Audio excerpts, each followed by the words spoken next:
हमारे साथ हरियाणा के former chief minister Bhupinder Singh Hooda साहब हैं। उनसे हम ये जानना चाहेंगे कि मोदी सरकार ने जो 3 एग्रीकल्चर रिलेटेड बिल्स पास किए हैं उससे किसानों पर किस तरह का असर पड़ेगा, उन्हें किस तरह का नुकसान होगा, और इस सिलसिले में कांग्रेस की क्या डिमांड है कि किस तरह से किसानों को इस नुकसान से बचाया जाए।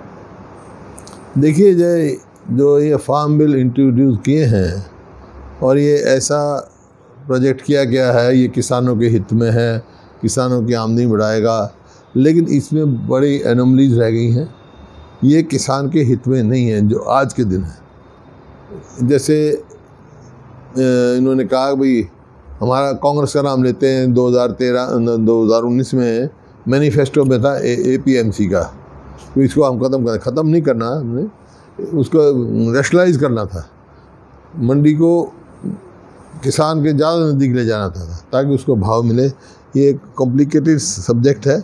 और जैसे या फल हैं और आपके सब्जियां हैं जिनकी शेल्फ लाइफ कम है, उनके लिए इंटरनेशनल, जैसे हमने गन्नौर में मंडी बनाई, वहाँ इकट्ठे हों, प्राइवेट इन्वेस्टमेंट आए और इन्वेस्टमेंट आगे लोगों को भाव अच्छा मिले, सब मिले, ये उसका प्लानिंग था, कोई ख़त्म करने का बात नहीं था। आज जो ये बिल लेके आए हैं, ये इन्होंने किया क्या है, मंडी तो है, MSP भी रहेगी मंडियों में, ये मंडी से बाहर जो है ना, मंडी के एरिया से बाहर, अब मंडी टैक्स तो लगता है, यहाँ मंडी के एरिया से बाहर ना कोई टैक्स लगेगा, और किसान को ख़रीदार किसी भी भाव खरीदे, मतलब कॉन्ट्रैक्ट फार्मिंग भी में भी इसमें है, तो उस पर MSP लागू नहीं है।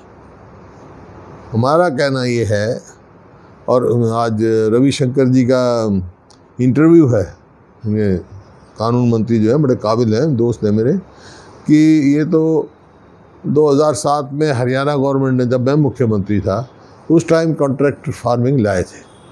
ठीक बात है, क्योंकि हम भी चाहते थे भाई किसान के वहाँ तक पहुँचे और एक्सपेंड हो, लेकिन जो रूल्स वो हम लगाए थे वो नहीं इन्होंने लगाए। कॉन्ट्रैक्ट फार्मिंग में मैं आपको दिखाऊं, रूल नंबर 6 अगर आप पढ़ेंगे तो पढ़ के बता सकता हूं मैं आपको। ये मेरा कॉन्ट्रैक्ट फार्मिंग का वो है रूल नंबर 6, उसमें साफ क्लियर लिखा हुआ है हमने, the contract farming agreement between the contract farming sponsor and contract farming producer shall be in form C1 and it shall be got registered with district marketing enforcement officer concerned in the presence of both parties. ठीक है, the agreed rate, contract rate shall not be less than minimum support price of the preceding year. ये condition थी एक।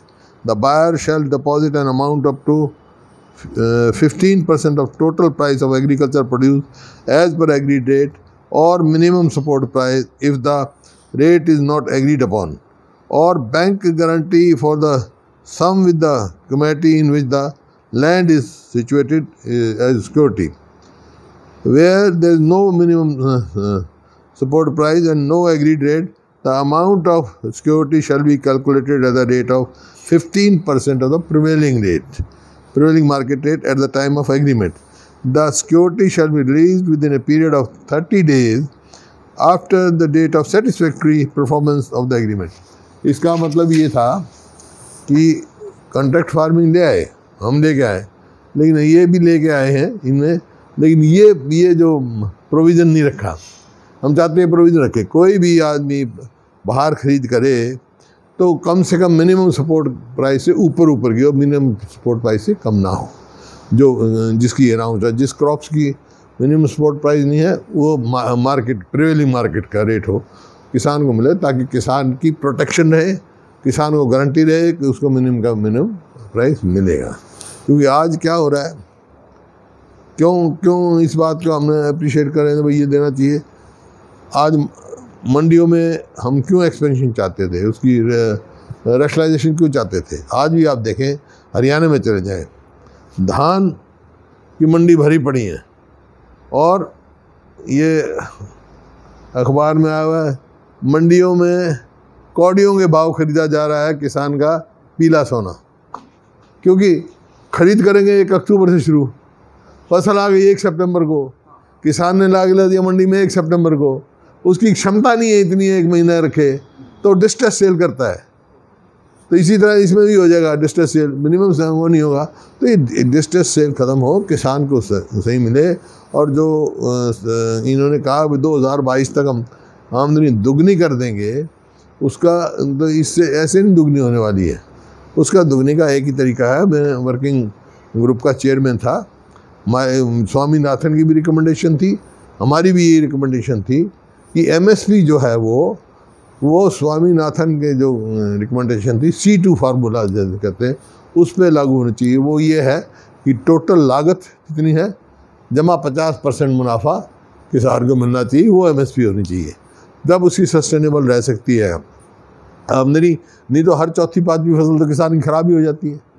तो किसान को distress से बाहर निकालना, किसान को सस्टेनेबल इनकम में ले जाना, देश की मजबूती देना, पूरे देश का किसान पेट पाला। नहीं तो 440 PL 480 अमेरिका से आता था, किसान की मेहनत में आज पूरा देश का पेट पाल रहा है। तो आपका मानना है कि अगर कि एमएसपी जो है, जो नया बिल ले आए हैं, कानून लाए हैं, उसमें एमएसपी जो है उसको मैंडेटरी करना चाहिए। हाँ, मेरा ये है, जो अब 3 ये बिल लेके आए हैं, एक और बिल ले आए और उस बिल में प्रावधान करें जो भी मंडी से बाहर खरीद होगी वो एमएसपी से कम खरीद नहीं होगी। चाहे कॉन्ट्रैक्ट फार्मिंग हो चाहे वैसे हो, एमएसपी से खरीद कम नहीं होगी। जो एमएसपी से खरीद कम करेगा वो उसको लीगल उसमें सजा होगी, punishable. That offence should be made punishable, ताकि किसान की लूट बच जाए। सर, आपको क्या लगता है कि जो नया कानून आया उसमें एफसीआई के गोडाउन्स जो हैं ऑल ओवर इंडिया, वो बड़े बड़े उद्योगपतियों कारपोरेट्स को दे दिया जाएगा, जिस तरह से रेलवेज और एयरपोर्ट्स वगैरह को प्राइवेटाइज किया जाएगा? देखिए, किसी को दिया जाए न किसी दिया जाए, किसान का मतलब है उसको एमएसपी मिले, टाइम पर पैसा मिले, टाइम पे मदद मिले, और जो एमएसपी आपके स्वामीनाथन के फार्मूले पे मिले। मैं इन्वेस्टमेंट के प्राइवेट इन्वेस्टमेंट के ख़िलाफ़ नहीं हूँ, क्योंकि प्राइवेट इन्वेस्टमेंट के आने से लाभ भी हो सकता है, लेकिन किसान के हित प्रोटेक्ट करना सबसे पहली प्रायोरिटी है। उसको गारंटी देनी चाहिए कि एमएसपी से कम नहीं मिलेगा, और एमएसपी का कैलकुलेशन फार्मूला स्वामीनाथन का C2 फार्मूला होना चाहिए। अगर साहब, जिस तरह से मोदी साहब कह रहे हैं कि कानून बन गया अभी वापस नहीं होगा, और कह रहे हैं कि किसानों के हित में है, इस पर आपका क्या कमेंट है? मैं जब भी तो मैंने कहा ना, चौथा ले आओ ना भाई, चौथा ले आओ, ये चौथा बिल ले आओ कि क्या कोई एमएसपी से कम लेगा तो उसको पनिशेबल होगा या पेनल्टी होगी उसको, ताकि किसान के हित प्रोटेक्ट हो जाए, किसान हित। एक और एक सवाल कि अभी राज्यसभा में इस बिल को जो है बगैर डिवीजन ऑफ वोट के पास कर दिया गया। अपोजिशन एमपी डिमांड कर रहे थे कि इस पर डिवीजन ऑफ वोट आ जाइए, और उसे बगैर डिवीजन ऑफ वोट के पास कर दिया गया। तो ऐसे क्या लगता है कि हिंदुस्तान में अब डेमोक्रेटिक जो वैल्यूज़ हैं और उसको खतरा हो गया, पैदा हो गया? देखो, अब ये 2 दिन से बात चल रही है जी, चेयरमैन ने भी कहा है, मेंबर्स ने भी कहा है, कोई मतलब कोई अच्छा वो नहीं हुआ वहाँ पे, अच्छा नहीं हुआ ये वोट। अगर वोटिंग मांगी है तो वोटिंग होनी चाहिए।